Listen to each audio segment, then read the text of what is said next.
안녕하십니까. 수원효요양병원 대표원장 김진국입니다.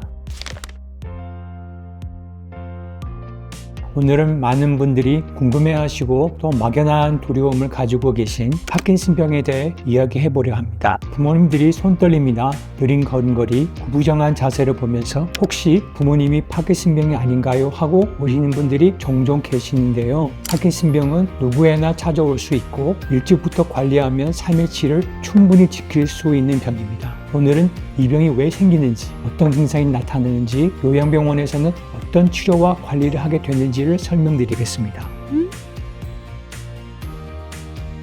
파킨슨병은 시간이 지날수록 서서히 악화되는 만성적인 신경계 질환입니다. 특히 우리 뇌 안의 흑질이라는 부위에서는 도파민이라는 물질을 만들어내는 신경세포가 점점 줄어들게 되는데요.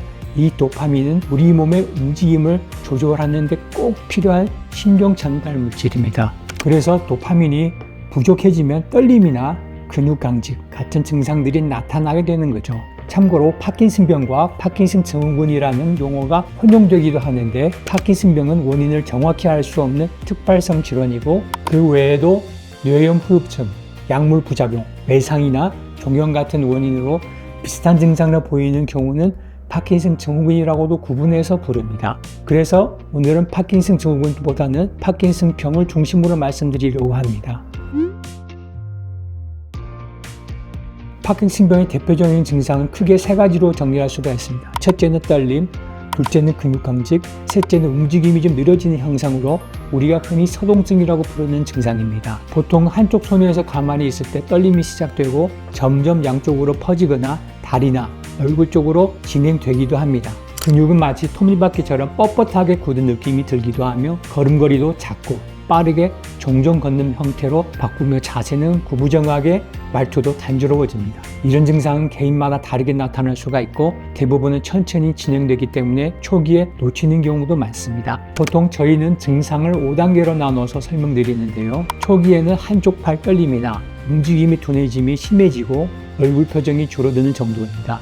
2단계는 떨림이 양쪽으로 퍼지고 자세가 구부정해지며 일상 동작이 느려지기 시작하고, 3단계부터는 넘어지거나 옷을 입는데 도움이 필요할 만큼 일상생활에 불편이 많아집니다. 4단계에서는 도움이 없이 걷기가 어렵고 연화장애도 동반되면서 음식도 조심해야 하는 단계가 되고요. 5단계는 거의 누워 계시고 스스로 움직이기 어렵고 말수가 줄고 표정도 사라지게 됩니다.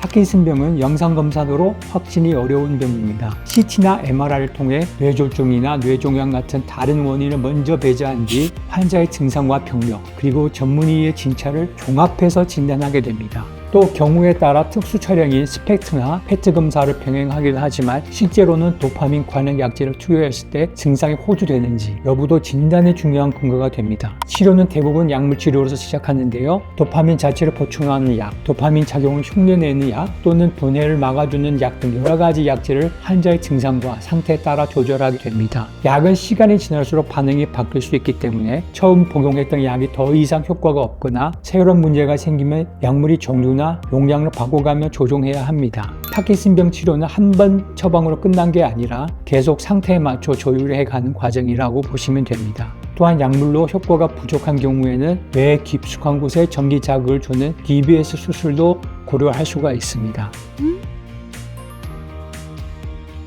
파킨슨병의 증상이 앞서 말씀드린 4단계나 5단계로 진행되는 경우에는 가정에서의 관리보다 병원에서의 전문적인 관리가 중요해집니다. 먼저 움직임이 둔해지고 근력이 약해지기 때문에 침상재활치료나 물리치료를 통해 근력 저하와 관절 강직을 예방합니다. 또 연하 기능이 떨어지는 경우에 음식물이 기도로 넘어가 흡입성 폐렴이 생길 수 있기 때문에 비위관을 이용한 식이 조절이나 기침유도 치료도 함께 진행하게 됩니다. 파킨슨병 말기에는 환자분이 스스로 움직이지 못하기 때문에 욕창도 잘 생기는데요. 자주 체위를 바꿔드리고 에어 매트릭스 사용과 영양 공급을 통해 이런 합병증을 최대한 예방해야 합니다. 무엇보다 가장 중요한 건 약물 처방을 계속 상황에 맞춰 조정하는 일입니다. 도파민 신경세포는 계속 퇴화하기 때문에 약물 반응이 달라지고 환자분의 상태에 따라 용량을 미세하게 조절하거나 약 종류로 바꾸는 게 치료의 핵심이라고 말씀드릴 수 있습니다. 그래서 병원에서는 상태를 자주 확인하고 환자와 보호자분들께 현재 상황을 자세히 설명드리면서 함께 치료 방향을 결정해 나가는 게 가장 중요합니다.